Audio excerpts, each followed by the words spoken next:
విద్యార్థులందరికీ నూతన తెలుగు సంవత్సర శుభాకాంక్షలు. ఈ శ్రీ క్రోధినామ సంవత్సరంలో మీ ఆశలు ఆశయాలు నెరవేరాలని మనస్ఫూర్తిగా కోరుకుంటున్నాను. విజయం దిశగా అడుగులు వేయాలంటే ముందు ప్యాషన్ ఉండాలి. అంటే కొత్త కొత్త విషయాలు నేర్చుకోవాలి, క్లారిటీతో అండర్స్టాండ్ చేసుకోవాలి అన్నటువంటి తత్వం మీ మైండ్లో ఉండాలి. రెండోది హార్డ్ వర్క్ చేయాలి. సో హార్డ్ వర్క్తో ప్యాషన్తో మీరు మీ విజయ తీరాలని కొత్త సంవత్సరంలో చేరుకోవాలని ఆశిస్తూ ఎకాలజీ అండ్ ఎన్విరాన్మెంట్కి సంబంధించిన విషయాల గురించి ఒక 15 నిమిషాల సేపు మాట్లాడుకుందాం. ఈరోజంతా అందరూ పండుగ వాతావరణంలో ఉండి ఉంటారు, అందుకని కాస్త తొందరగా ముగిస్తాను. Kunming Montreal global biodiversity framework అంటే ఏమిటి, అలాగే ఈ మధ్య కాలంలో ఈ గ్లోబల్ బయోడైవర్సిటీ ఫ్రేమ్వర్క్కి సంబంధించి అప్రహెన్షన్స్ ఎందుకు వ్యక్తమయ్యాయి, లైట్ పొల్యూషన్, అలాగే డార్క్ స్కై ఇంటర్నేషనల్, వీటి గురించి మాట్లాడుకుందాం.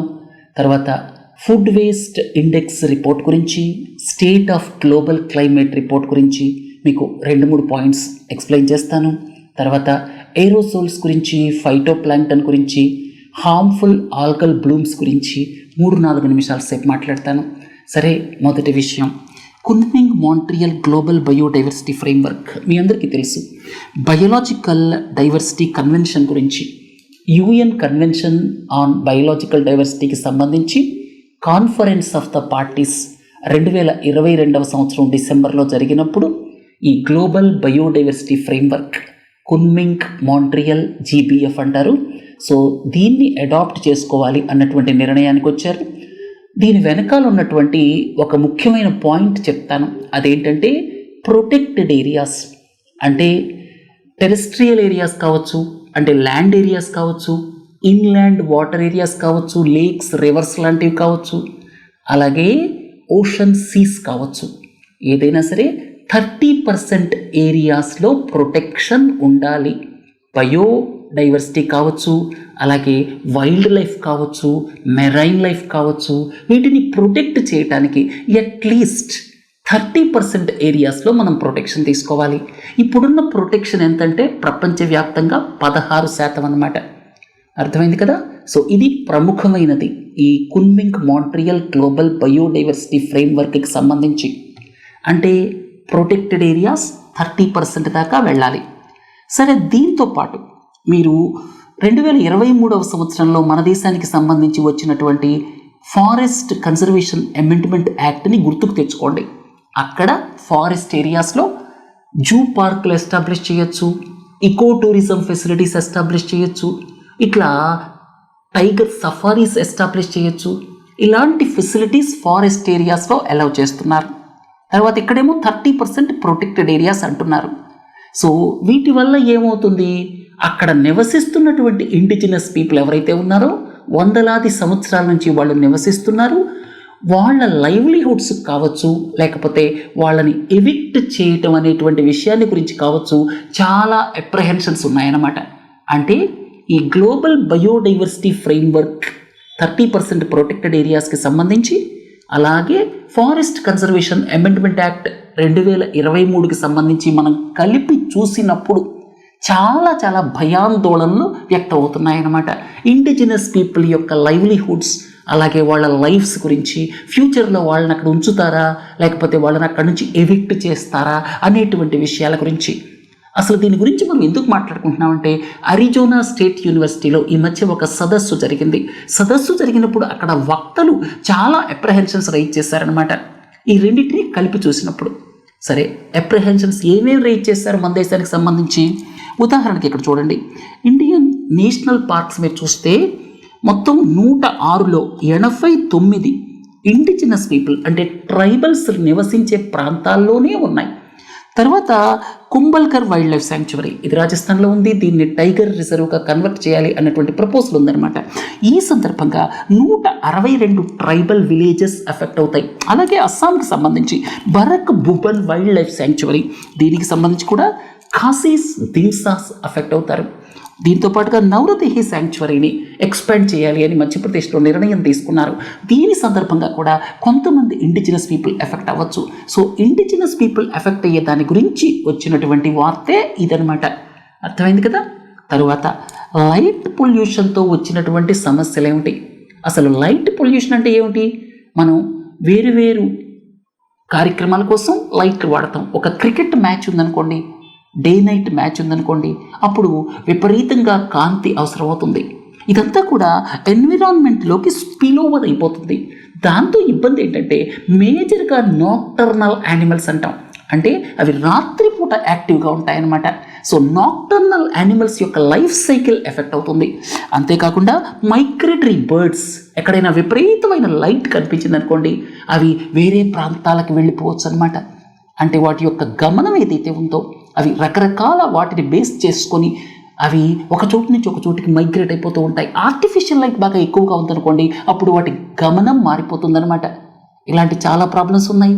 ఈ సందర్భంగా మీకు ఇక్కడ dark sky association, international dark sky association గురించి చెప్పాలి. ఇది యునైటెడ్ స్టేట్స్ ఆఫ్ అమెరికాలో 1988లో నాట్ ఫర్ ప్రాఫిట్ ఆర్గనైజేషన్గా ఎస్టాబ్లిష్ అయింది. ఈ డార్క్ స్కై ఇంటర్నేషనల్గా దీని పేరు ఈ మధ్య మారింది. అయితే ఇక్కడ ఇంకొకటి ఏంటంటే, వీళ్ళు ప్రతి సంవత్సరం డార్క్ స్కై వీక్ని, అంటే ఈ లైట్ పొల్యూషన్ని కౌంటర్ చేయటం కోసం డార్క్ స్కై వీక్ని కండక్ట్ చేస్తూ ఉంటారు. తర్వాత వీళ్ళకి ఒక ప్రోగ్రామ్ ఉంది, international dark sky places program. మీ అందరికీ తెలుసు, హ్యాన్లే లడాఖ్లో ఉంది. అది ఇంటర్నేషనల్ డార్క్ స్కై ప్లేసెస్ వాళ్ళు నామినేట్ చేసినటువంటి ప్లేస్ అనమాట. తర్వాత అంటే లైట్ పొల్యూషన్గా దూరంగా ఉన్నటువంటి ప్రాంతాలని ఇలా నామినేట్ చేస్తారు. ఇప్పుడు రెండోది ఏంటంటే, మహారాష్ట్రకి సంబంధించి పెంచ్ టైగర్ రిజర్వ్, దీన్ని డార్క్ స్కై పార్క్గా డిసిగ్నేట్ చేశారు. అందుకని ఇది వార్తల్లోకి వచ్చిందనమాట. తర్వాత state of global climate report, చాలా వరీగ్ ఫ్యాక్ట్స్ అనమాట. మీరు దీన్ని చూస్తే మనం అసలు ఈ గ్లోబల్ క్లైమేట్కి సంబంధించి ఏదైతే గ్రీన్ హౌస్ గ్యాసెస్ ద్వారా గ్లోబల్ టెంపరేచర్ పెరుగుతోందో దాని మూలంగా చాలా అనర్థాలు వస్తున్నాయి. Torrential rains, heavy rainfalls, heat waves. మీరు చూడండి, మార్చ్ ఏప్రిల్ నెలలలోనే టెంపరేచర్స్ ఎంత ఎక్కువ పెరిగాయో. అలాగే ట్రాపికల్ సైక్లోన్స్, అరేబియన్ సీలో సైక్లోన్స్ పెరిగాయి. ఇంతకుముందు బే ఆఫ్ బెంగాల్లో హై ఇంటెన్సిటీ సైక్లోన్స్ వచ్చాయి. ఇప్పుడు మీరు చూడండి, అరేబియన్ సీలో చాలా సైక్లోన్స్ వస్తున్నాయి. అంతేకాకుండా వెస్ట్రన్ డిస్టర్బెన్సెస్ ఎఫెక్ట్ అయ్యాయి. వెస్ట్రన్ డిస్టర్బెన్సెస్ అంటే మెడిటరేనియన్ నుంచి రెయిన్ బేరింగ్ విండ్స్ని తీసుకొస్తాయి. అలాగే జెట్ స్ట్రీమ్ ఎఫెక్ట్ అవుతోంది. దాంతో మనకి ఆర్కిటిక్ రీజియన్లో చాలా మార్పులు వస్తున్నాయి. ఇవన్నీ గ్లోబల్ టెంపరేచర్ ఇంక్రీజ్ మూలంగా జరుగుతున్నాయి. ఇక్కడ చూడండి, ఈ మధ్య వచ్చినటువంటి state of the global climate report ప్రకారం దీన్ని ఎవరు రిలీజ్ చేశారు? వరల్డ్ మెట్రలాజికల్ ఆర్గనైజేషన్ వాళ్ళు రిలీజ్ చేశారు. వరల్డ్ మెట్రలాజికల్ ఆర్గనైజేషన్ యునైటెడ్ నేషన్స్కి సంబంధించినటువంటి సంస్థ 2023 hottest year on the planet 1.45 డిగ్రీల సెల్సియస్కి ఆల్రెడీ చేరింది.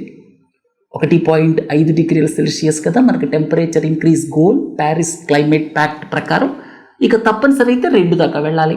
ఆల్రెడీ 1.45 దాకా వచ్చేసిందనమాట. తర్వాత ఇంకోటి ఏంటంటే, ఇక్కడ ఓషన్ టెంపరేచర్స్ పెరగటం, తర్వాత గ్లేషియర్ రిట్రీట్, అంటే గ్లేషియర్స్ అన్నీ కూడా మెల్ట్ అయిపోవటం, తర్వాత అంటార్కిటిక్ ఐస్ కవర్ తగ్గటం, ఇలాంటి చాలా వాటిని ఇది ఫ్లాగ్ చేసింది. ఇంకొక ముఖ్యమైన రిపోర్ట్ చూస్తే మనందరికీ కొద్దిగా ఆశ్చర్యంగా అనిపిస్తూ ఉంటుంది. ప్రపంచంలో ఒక పక్క చూస్తే మీరు దాదాపు 78 కోట్ల మంది, మన ప్రపంచ జనాభాలో దాదాపు 10% మంది హంగర్, ఆకలితో బాధపడుతున్నారు. ఈ పరిస్థితుల్లో మనం ప్రతి సంవత్సరం, అంటే ప్రతిరోజు వేస్ట్ చేసేటువంటి మీల్స్ ఎన్నో తెలుసా? ప్రతిరోజు వేస్ట్ చేసేటువంటి మీల్స్ 100 కోట్లు. ఒక పక్కేమో 78 కోట్ల మంది ఆకలితో బాధపడుతున్నారు ప్రపంచంలో. 100 కోట్ల మీల్స్ మనం వేస్ట్ చేస్తున్నాం. ఈ మధ్యకాలంలో మీరు చూస్తే ఫుడ్ వేస్ట్ చాలా ఎక్కువగా జరుగుతుంది. పార్టీలు పెరిగాయి, వాటితో పాటు ఫుడ్ వేస్ట్ కూడా పెరిగింది. మీరు ఇక్కడ చూస్తే వీటిల్లో ప్రతి ఒక్కళ్ళు పర్ క్యాపిటల్ 132 కిలోగ్రామ్స్ ఫుడ్ని, అంటే ఇక్కడ ఫుడ్ ఎడిబుల్, ఇన్ఎడిబుల్ పార్ట్స్ అన్నీ కలిపి మనం దాదాపుగా 132 కిలోగ్రామ్స్ వేస్ట్ చేస్తున్నాం అన్నమాట. తర్వాత ఇది 2022 సంవత్సరానికి సంబంధించి తర్వాత 60% వేస్టేజ్ హౌస్ హోల్డ్ లెవెల్లోనే జరుగుతుంది. సరే, అసలు ఈ రిపోర్ట్ని ఎవరు తయారు చేశారు? యునైటెడ్ నేషన్స్ ఎన్విరాన్మెంట్ ప్రోగ్రామ్, అలాగే waste and resources action programme. Waste and resources action programme ఇది యునైటెడ్ కింగ్డమ్కి సంబంధించిందనమాట. ఏదైనా సరే ఈరోజు ఉగాది కాబట్టి మనందరం ఫుడ్ వేస్ట్కి సంబంధించి ఒక నిర్ణయానికి వద్దాం. సాధ్యమైనంత వరకు ఫుడ్ వేస్ట్ని తగ్గిద్దాం. చూడండి ప్రపంచంలో ఎన్ని సమస్యలు వస్తున్నాయో.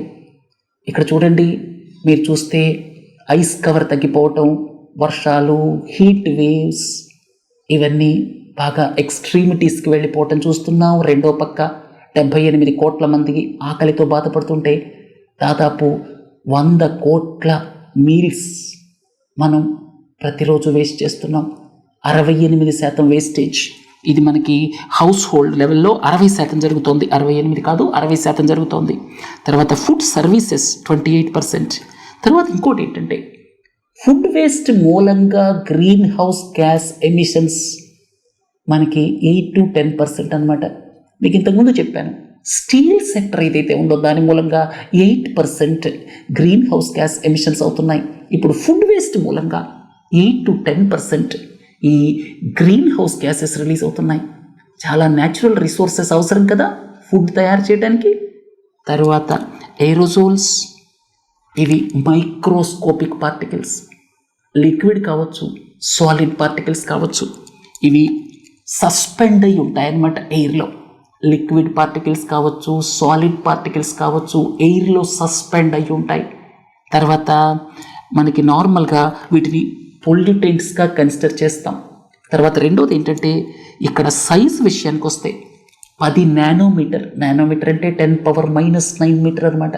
10 నానోమీటర్ల దగ్గర నుంచి తర్వాత ఇక్కడ మన హెయిర్ థిక్నెస్ దాకా ఉంటాయన్నమాట. తర్వాత ఫైన్ పార్టికల్స్ PM2.5 చాలా డేంజరస్, ఎందుకంటే అవి బ్లడ్ స్ట్రీమ్లోకి వెళ్ళిపోతాయి, చాలా డిసీజెస్ కలుగు చేస్తాయి. ఇక ఏరోజోల్స్ విషయానికి వస్తాయి, ప్రైమరీ ఏరోజోల్స్ అంటాం, సెకండరీ ఏరోజోల్స్ అంటాం. ప్రైమరీ ఏరోజోల్స్ అంటే డైరెక్ట్గా రిలీజ్ అయ్యాయి అన్నమాట.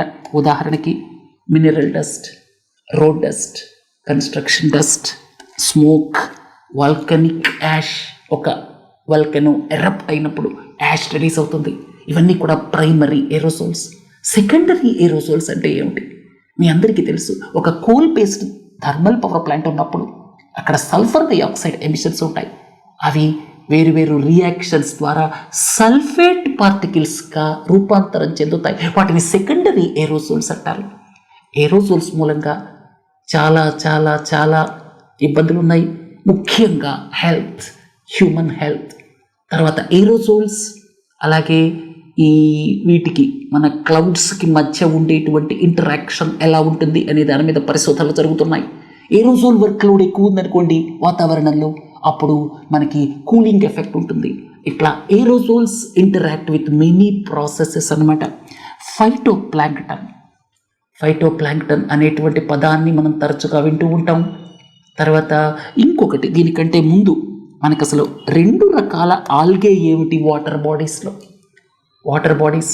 మీరు మనకి ప్యూర్గా ఉండేటువంటి వాటర్ బాడీస్ కావచ్చు, అంటే ఫ్రెష్ వాటర్ కావచ్చు, సాల్ట్ వాటర్ కావచ్చు. ఈ రెండింటి మిక్స్ని బ్రాకిష్ వాటర్ అంటాం. మీరు ఎలాంటి వాటర్ బాడీస్నైనా తీసుకున్నప్పుడు మీకు ఇక్కడ వాటర్లో ఆల్గే ఉంటుంది, ఒక రకం మైక్రో ఆల్గే. రెండోదేమో సీ వీడ్ అనమాట. మీరు ఇక్కడ చూడండి, ఇది సీలో వీడ్, మనకి కలుపు మొక్కలు ఉంటాయి కదా, అలాంటిదే అనమాట. సీ వీడ్ చాలా పెద్ద మొక్కలు అనమాట, అది ఆల్గే. అలాగే మైక్రో ఆల్గే అంటే ఫైటోప్లాంక్టన్ అనమాట. అర్థమైంది కదా? సో మనకి ఇక్కడ 2 రకాల ఆల్గే ఈ వాటర్ బాడీస్లో ఉండేవి. సీ వీడ్ అని చెప్పుకోవచ్చు. తర్వాత అన్నిటికంటే ముఖ్యమైనది మైక్రో ఆల్గే అంటే ఈ ఫైటోప్లాంక్టన్ ఏంటంటే దానికి క్లోరోఫిల్ ఉంటుంది. అర్థమైంది కదా?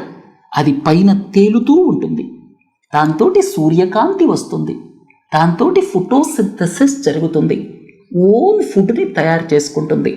తర్వాత మిగతా ఆర్గానిజమ్స్ ఏవైతే ఉన్నాయో మెరైన్ ఆర్గానిజమ్స్, అవి వీటిని తింటూ ఉంటాయన్నమాట.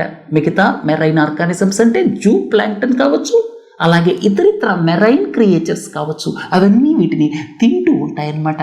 కాబట్టి ఫైటోప్లాంక్టన్ అనే మైక్రో ఆల్గే ఏదైతే ఉందో అది ఫుడ్ చైన్లో లోయెస్ట్ లెవెల్లో ఉంది అని చెప్పొచ్చు అనమాట. ఇక్కడ ఫైటోప్లాంక్టన్ని మనం అనలైజ్ చేస్తే అప్పుడు ఆ వాటర్ బాడీ యొక్క హెల్త్ అని చెప్పొచ్చు. మీరు ఒక్కసారి గుర్తుపెట్టుకోండి, స్పేస్ శాటిలైట్ గురించి నేను వివరంగా చెప్పాను ఇంతకుముందు సైన్స్ అండ్ టెక్నాలజీ క్లాసెస్లో. సరే, ఇంకోటి ఏంటంటే ఇక్కడ వీటికి కావలసిన ప్రోటీన్స్, ఫ్యాట్స్, కార్బోహైడ్రేట్స్ ఇవి ఎలా వస్తాయి? ప్రోటీన్స్, ఫ్యాట్స్, కార్బోహైడ్రేట్స్ ఇవి ఎలా వస్తాయంటే మనం వాటర్ బాడీస్లోకి రకరకాల న్యూట్రియంట్స్ని రిలీజ్ చేస్తూ ఉంటాం. నైట్రేట్స్ కావచ్చు, ఫాస్ఫేట్స్ కావచ్చు. నైట్రేట్స్ మీరు ఉదాహరణకి ఫెర్టిలైజర్ యూరియా వాడారనుకోండి, కొంత భాగం సముద్రంలోకి వెళ్ళిపోతుంది నైట్రేట్స్ రూపంలో. అలాగే మీరు ఏదైనా వేరే ఫెర్టిలైజర్ వాడారనుకోండి, డిఏపి వాడారనుకోండి, అప్పుడు మీకు ఫాస్ఫేట్స్ రూపంలో కొంత వెళ్ళిపోతుంది. అదంతా సముద్రంలో ఇక్కడ ఫైటోప్లాంక్టన్కి ఉపయోగపడుతుంది. వీటిని ఉపయోగించి ఫైటోప్లాంక్టన్ కావలసిన కార్బోహైడ్రేట్స్ని, ఫ్యాట్స్ని, అలాగే ప్రోటీన్స్ని తీసుకుంటాయన్నమాట. ఇవి బాగా ఎక్కువ ఉన్నాయి అనుకోండి, అప్పుడు ఈ ఫైటోప్లాంక్టన్ గ్రోత్ బాగా ఎక్కువైపోతుంది అనమాట. అప్పుడు మనం ఆల్గల్ బ్లూమ్స్ అంటాం కదా, దాని విషయానికి కూడా వస్తాను. సరే, ఇక్కడ ఫైటోప్లాంక్టన్లో ఉన్నటువంటి 3 రకాలు, ప్రముఖ రకాలు చెప్తున్నాను. ఒకటేమో సయనో బ్యాక్టీరియా, బ్యాక్టీరియానే అది, కానీ ఫోటోసింథసిస్ చేసేటువంటి బ్యాక్టీరియా అన్నమాట. అందుకే దాన్ని సయనో బ్యాక్టీరియా అన్నారు. దాన్ని బ్లూ గ్రీన్ ఆల్గే అని కూడా అంటారు. అన్నమాట. తర్వాత డైనోఫ్లాజిలేట్స్, డయాటమ్స్ ఈ 2 ఎక్కువైనప్పుడు ఈ ఓషన్ బాడీస్లో రెడ్ టైడ్ అని కూడా అంటామన్నమాట. సో డైనోఫ్లాజిలేట్స్ అంటే ఏమిటంటే తోకలాంటివి ఉంటాయి, వాటంతట అవి ఒక చోటు నుంచి ఇంకో చోటుకి వెళుతూ ఉంటాయి. ఇక డయాటమ్స్ ఏంటంటే ఈ ఓషన్ కరెంట్స్కి వెళ్ళిపోతూ ఉంటాయన్నమాట, ఒక ప్రాంతం నుంచి ఇంకో ప్రాంతానికి. అర్థమైంది కదా? ఫైటోప్లాంక్టన్లో నేను 3 రకాలు చెప్పాను, ఇంకా చాలా చాలా రకాలు ఉన్నాయి. తర్వాత గుర్తుపెట్టుకోండి, సయనో బ్యాక్టీరియా అనేది అది బ్యాక్టీరియా కానీ ఫోటోసింథసిస్ చేస్తుంది. అది ఒక రకమైన ఫైటోప్లాంక్టన్ అని చెప్పొచ్చు. అంటే దానికి కావలసినటువంటి ఫోటోసింథసిస్కి కావలసినటువంటి కాంపోనెంట్స్ అందులో ఉన్నాయన్నమాట, క్లోరోఫిల్ లాంటివి. అర్థమైంది కదా? సో ఫైటోప్లాంక్టన్ అనేటువంటిది సీ క్రియేచర్స్కి ఫుడ్గా ఉపయోగపడుతుంది. తర్వాత మీకు ఇక్కడ దీనికి కూడా సమాధానం చెప్పాను, 2 రకాల ఆల్గే. ఇక హార్మ్ఫుల్ ఆల్గల్ బ్లూమ్స్ అంటే ఏమిటి? కొన్ని సందర్భాల్లో వాటికి న్యూట్రియంట్స్ బాగా ఎక్కువ ఉన్నప్పుడు, అక్కడ అనుకూల పరిస్థితులు ఉన్నప్పుడు, ఏదైతే నేను ఫైటోప్లాంక్టన్ అన్నానో అది సయానో బ్యాక్టీరియా కావచ్చు, అలాగే డైనోఫ్లాజిలేట్స్ కావచ్చు, డయాటమ్స్ కావచ్చు, ఇంకా రకరకాలు ఉన్నాయి. ఇవన్నీ అన్కంట్రోల్డ్ గ్రోత్కి వెళ్ళిపోతాయి. ఉదాహరణకి మీరు ఫెర్టిలైజర్ ఎక్కువగా వాడి నైట్రేట్స్ అని సముద్రంలోకి రిలీజ్ చేశారనుకోండి, ఇండస్ట్రీస్ ద్వారా నైట్రేట్స్ అలాగే ఫాస్ఫేట్స్ సముద్రంలోకి బాగా ఎక్కువ రిలీజ్ అయిపోతాయి. అప్పుడు వాటికి న్యూట్రియంట్స్ ఎక్కువ ఉంటాయి కాబట్టి వాటి గ్రోత్ అన్కంట్రోల్డ్గా ఉంటుంది. దాన్ని హార్మ్ఫుల్ ఆల్గల్ బ్లూమ్స్ అంటాం. ఒకవేళ అక్కడ సైనో బ్యాక్టీరియా ఉంటే దాన్ని మనం బ్లూ గ్రీన్ ఆల్గే అంటాం. అంటే బ్లూ గ్రీన్ టైప్లో కనబడుతూ ఉంటుంది సముద్రం. అలాగే మీకు వేరువేరు సందర్భాల్లో ఈ రెడ్ టైడ్ అనేటువంటి పదాలని కూడా మనం వింటూ ఉంటాం. ఇక హార్మ్ఫుల్ ఆల్గల్ బ్లూమ్స్ వల్ల వచ్చిన ఇబ్బంది ఏమిటి? 3 రకాల ప్రాబ్లమ్స్ ఉన్నాయి. ఒకటి ఏంటంటే అవి ఒక్కొక్కసారి టాక్సిన్స్, విష పదార్థాలని ప్రొడ్యూస్ చేస్తాయి. కొన్ని రకాలైనటువంటి హార్మ్ఫుల్ ఆల్గల్ బ్లూమ్స్ విష పదార్థాలని ప్రొడ్యూస్ చేస్తాయి. దాంతో మెరైన్ క్రియేచర్స్, ఫిష్ లాంటివి చచ్చిపోతాయి. ఇక తర్వాత ఏమవుతుంది, ఇది ఫైటోప్లాంక్టన్ బాగా ఎక్కువైపోయింది అనుకోండి, తర్వాత అది చనిపోయిన తర్వాత డీకంపోజ్ అవ్వాలి కదా. డీకంపోజ్ అవ్వడానికి బ్యాక్టీరియా ఏం చేస్తుంది? ఈ ఓషన్ వాటర్స్లో ఉన్నటువంటి ఆక్సిజన్ని లాగేస్తుంది. అప్పుడు ఆక్సిజన్ డిప్లీషన్ జోన్స్ తయారవుతాయన్నమాట. తర్వాత ఇంకోటి ఏంటంటే ఈ డిస్కలర్డ్ వాటర్ అనేది ఒక స్మెల్ కూడా ఇస్తుందన్నమాట. అర్థమైంది కదా? దాదాపు 15-20 నిమిషాల సేపు మీకు ఇవన్నీ ఎక్స్ప్లెయిన్ చేశాను. ఇంకొకసారి శ్రీ క్రోధినామ సంవత్సర శుభాకాంక్షలు. మీరు షార్ట్స్ కూడా తప్పకుండా చూడండి. మీరు గమ్యానికి చేరుకోవాలి అంటే మీరు తప్పనిసరిగా కన్సిస్టెన్సీతో, ప్యాషన్తో, తర్వాత అలాగే ఒక డిసిప్లిన్డ్ వే ఆఫ్ లైఫ్, అంటే రోజుకి ఎన్ని గంటలు కష్టపడాలి, నాకున్నటువంటి వీక్ పాయింట్స్ ఏమిటి, ముఖ్యంగా నేర్చుకోవటం అనేటువంటి దాన్ని మీరు ఇంట్రెస్ట్గా మార్చుకుంటే సక్సెస్ వైపు ఈజీగా వెళతారు. మీరు ఇష్టపడి చదవండి. కష్టపడి చదవద్దు. కష్టపడి చదివితే సక్సెస్ చాలా దూరంలో ఉంటుంది. ఇష్టపడి చదివితే సక్సెస్కి చాలా దగ్గర అవుతారు. ఈ మాటలతో ఈరోజు సెలవు కాబట్టి చక్కగా ఎంజాయ్ చేయండి. రేపు ఎకానమీతో కలుద్దాం. నమస్తే.